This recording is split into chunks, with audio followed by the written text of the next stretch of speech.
नमस्ते। आपका जीवन आपके हाथ। You can heal your life by Louise सेल्हे। चैप्टर 6 परिवर्तन का प्रतिरोध का हम सेकंड कंटेंट जागरूक होने से सबक सीखे जा सकते हैं का कंटेंट इनकार रीड करने जा रहे हैं। प्रतिरोध का यह रूप किसी प्रकार के परिवर्तन को करने की आवश्यकता से इनकार को प्रदर्शित करता है। मीन्स अपने अंदर चेंज लाने को लेके बहुत सारे ऐसे तरीके हैं जो प्रतिरोध को दर्शाते हैं। उनमें से इनकार एक है। तो कुछ तरीके हैं जो हम कर रहे होते हैं या बोल रहे होते हैं, लेकिन हम ये मानने को तैयार नहीं होते कि हम प्रतिरोध कर रहे हैं, पर वो तरीके प्रतिरोध की हैं। मेरे साथ कुछ भी गलत नहीं है, मतलब कभी भी अपनी गलती ना मानना। मैं तो एकदम सही हूँ, सामने वाले ने ही गलती करी। मैं इस समस्या के बारे में कुछ नहीं कर सकता। जो भी सिचुएशन या जो भी प्रॉब्लम है आपके एनवायरनमेंट में, उसको लेके ये कहना कि मैं इसके बारे में कुछ नहीं कर सकती या कर सकता। मैं पिछली बार बिल्कुल ठीक था, जिस वजह से वो सिचुएशन बनी, हमेशा ये मानना कि मैं तो बिल्कुल ठीक था। बदलने से क्या अच्छा हो जाएगा, ये सोचते रहना कि इससे होगा क्या। अगर मैं इसे अनदेखा कर दूं तो शायद यह समस्या खत्म हो जाएगी। ऐसा सोचना कि अगर हम इस सिचुएशन के बारे में बात ना करें, इस पर काम ना करें, तो टाइम के साथ अपने आप ये समस्या खत्म हो जाएगी। ये भी तरीका है प्रतिरोध करने का, अपने अंदर परिवर्तन लाने से। नेक्स्ट है डर। अब तक प्रतिरोध का सबसे बड़ा वर्ग है डर, अज्ञात का डर, जो पता नहीं है कि हम डर रहे हैं और किस चीज का डर है ये भी नहीं पता, लेकिन डर है अपनी सिचुएशन में परिवर्तन लाने को लेकर। इन्हें देखिए, मैं अभी तैयार नहीं हूँ, मैं असफल हो सकता हूँ, वे मुझे मना कर देंगे, पड़ोसी क्या सोचेंगे, मैं अपने पति या पत्नी को बताने से डरता या डरती हूँ, मुझे चोट लग सकती है, मुझे बदलना पड़ सकता है, इससे मेरे पैसे खर्च हो सकते हैं, मैं पहले मर जाना पसंद करूंगा या मैं पहले तलाक ले लूंगा, मैं नहीं चाहता कि किसी को मेरी समस्या के बारे में पता चले, मैं अपनी भावनाओं को व्यक्त करने से डरता हूँ, मैं इस बारे में बात करना नहीं चाहता, मेरे पास इसके लिए ऊर्जा नहीं है, पता नहीं अंत में मेरे साथ क्या हो, मैं अपनी आज़ादी खो सकता हूँ, यह करना बहुत कठिन है, मेरे पास पर्याप्त पैसे नहीं हैं, मेरी पीठ में चोट लग सकती है, मैं ठीक से नहीं कर पाऊंगा। ऐसे बहुत सारे बहाने हम डर को लेकर बना रहे होते हैं, और ये डर अज्ञात डर है। हमें किसी को कंफर्म नहीं होता कि अगर हम परिवर्तन लाएंगे तो ऐसा होगा, लेकिन एक अज्ञात डर हमने अपने मन में बिठा रखा होता है और ये हम बहाना यूज कर रहे होते हैं।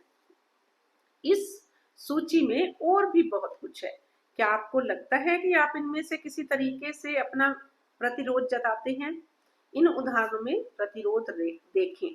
एक ग्राहक मेरे पास आई क्योंकि वह काफी पीड़ा से गुजर रही थी। 3 दिन अलग अलग सड़क दुर्घटनाओं में उसकी पीठ, गर्दन, उसका घुटना क्षतिग्रस्त हो चुका था। फिर भी वह लेट थी, खो गई और फिर ट्रैफिक में फंस गई। उसके लिए अपनी समस्याएं मुझे बताना आसान था, लेकिन जिस समय मैंने कहा थोड़ी देर के लिए मुझे कुछ कहने दो, तो हर प्रकार की परेशानी शुरू हो गई। उसके कॉन्टेक्ट लेंस अब उसे तकलीफ देने लगे, वह किसी और कुर्सी पर बैठना नहीं चाहती थी, उसे बाथरूम जाना पड़ा, फिर उसे लेंस निकालने पड़े। स्तर के शेष समय में वह मुझ पर बिल्कुल ध्यान नहीं दे पाई। यह सब प्रतिरोध था। ये लुइस एले बता रही हैं कि कैसे उनके पास जो एक उनकी ग्राहक, उनकी कस्टमर आई, जिन्हें वो बातों के साथ करेक्ट करना चाहती थी या उसके अंदर परिवर्तन लाना चाहती थी, उसकी सिचुएशन को लेके उसका एनवायरनमेंट इम्प्रूव करना चाहती थी। तो वो बता रही हैं कि वो इतनी अपने आप में गुम थी कि वो उनको कुछ कहने का मौका ही नहीं देना चाहती थी, उनको सुनने को तैयार ही नहीं थी, और वो अपनी पीड़ा में ही घूम रही थी। वह अपनी समस्या को समाप्त करने और उपचार के लिए तैयार नहीं थी। मैंने पाया कि उसकी बहन की भी पीठ की हड्डी 2 बार टूट चुकी थी, साथ ही उसकी माँ की भी। मीन्स ये प्रॉब्लम उनकी एक हेरिडिटरी वे से ही चल रही थी। मीन्स कहीं ना कहीं वो सभी एक ही एनवायरनमेंट से एक ही जैसे लोग थे, जो ये समझ ही नहीं पा रहे थे कि ऐसा उनके साथ क्यों हो रहा है। और जब सभी के साथ एक सा हो रहा है तो बहुत ध्यान देने की जरूरत होती है कि ऐसा क्यों हो रहा है। एक और ग्राहक, एक अभिनेता, एक कलाकार, स्ट्रीट परफॉर्मर था और काफी दक्ष था।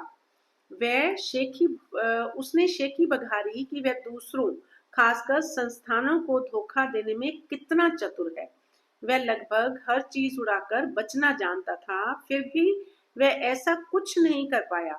वह हमेशा टूटा रहता था, कम से कम 1 महीने का बकाया हमेशा उस पर रहता था। अक्सर उसके पास टेलीफोन नहीं होता था, उसके कपड़े पुराने थे, उसका काम बहुत अव्यवस्थित था, उसके शरीर में काफी पीड़ा थी और उसका जीवन प्रेम में नहीं था। उसका सिद्धांत यह था कि जब तक वह तब तक धोखा देना बंद नहीं कर सकता जब तक कि उसके जीवन में कुछ अच्छा ना हो। निश्चित रूप से वह दुनिया को जो दे रहा था उसके जीवन में कुछ अच्छा नहीं हो सकता था। उसे पहले धोखेबाजी बंद करनी थी। उसका प्रतिरोध यह था कि वह पुराने तरीकों को छोड़ने के लिए तैयार नहीं था। यहाँ लुइस एले ने अपने 2 ग्राहकों का एग्जाम्पल दिया है। पहला ये कि वो लोग एक फैमिली जिसमें माँ, बेटी और बहन थे, वो उनकी हड्डी टूटी हुई थी रीढ़ की, उन्हें दर्द था और वो कहीं ना कहीं जो लेडी उनके पास आई थी वो अपने पेन में ही घूम रही थी, लेकिन कुछ भी सुनने को तैयार नहीं थी। जब कोई इंसान गलत तरीके से चल रहा होता है और सामने वाले किसी को भी सुनने को तैयार नहीं होता तो भी किसी की सिचुएशन इम्प्रूव नहीं होती। उस इंसान की जो स्टबन होता है या अपनी कमियों को मानने को तैयार ही नहीं होता, ऐसे इंसान की भी कमी कभी दूर नहीं हो सकती, उसके जीवन में भी परिवर्तन नहीं आ सकता। और दूसरा जो बताया, एक ग्राहक जो अभिनेता था, जो ओवर क्लेवर लोग होते हैं, जो सोचते हैं कि वो दूसरों को बेवकूफ बना के बहुत आगे निकल जाएंगे और अपने आप को सुधारने को तैयार नहीं होते। ऐसे बहुत से लोगों को देखा जाता है कि उनके पास होता कुछ नहीं है, वो हमेशा अपने आप को ओवर स्मार्ट बना के सोचते हैं कि हम आगे निकल जाएंगे, लेकिन यूनिवर्स, ये दुनिया, ये सृष्टि कभी भी ऐसे चालाक इंसान का साथ नहीं देती।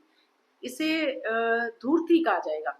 एक होता है चालाक, चालाक होना फिर भी काफी हद तक ठीक है, क्योंकि अगर आप चालाक स्मार्ट नहीं हो, चालाक से भी मेरा मतलब स्मार्ट से है, अगर आप स्मार्ट नहीं हो तो दुनिया आपको बेवकूफ बना जाएगी। लेकिन अगर आप धूर्त बन के सोचते हो कि आप दुनिया को बेवकूफ बना दोगे और झूठ का एक मुखौटा ओढ़कर आप अपने आप को अच्छा शो कर लोगे, तो भी आप कुछ नहीं पाओगे, क्योंकि धूर्तता भी दिखती है आपके व्यवहार में, आपके काम में। और ऐसे इंसान भी खुद जो धोखा देते हैं दूसरों को, खुद भी धोखा खाते हैं, वो जिंदगी में कभी आगे नहीं निकल पाते। झूठ, फरेब, धोखा, चीटिंग, ये सभी चीजें जीवन को नर्क भी बनाती हैं और आपको आगे तो नहीं बढ़ाती। ऐसे में इंसान आगे नहीं बढ़ सकता, क्योंकि झूठ बोलने वाले के पास, फरेबी इंसान के पास कभी भी पीस ऑफ माइंड नहीं हो सकता। और अगर आपके पास पीस ऑफ माइंड नहीं है तो फिर आपके पास नींद भी नहीं है, नींद नहीं है तो आप हेल्दी भी नहीं हो। तो जब तक आप अपने आप को इम्प्रूव नहीं करोगे, अपनी सोच में, अपनी एक्टिविटीज में परिवर्तन नहीं लाओगे, तब तक आपके जीवन का सुधार नहीं हो सकता। Thank you so much. मिलते हैं कल नेक्स्ट कंटेंट के साथ। अपने मित्रों को अकेला छोड़ दो, इसको कल रीड करेंगे कि लुइस एले क्या बताती हैं। थैंक यू, नमस्ते।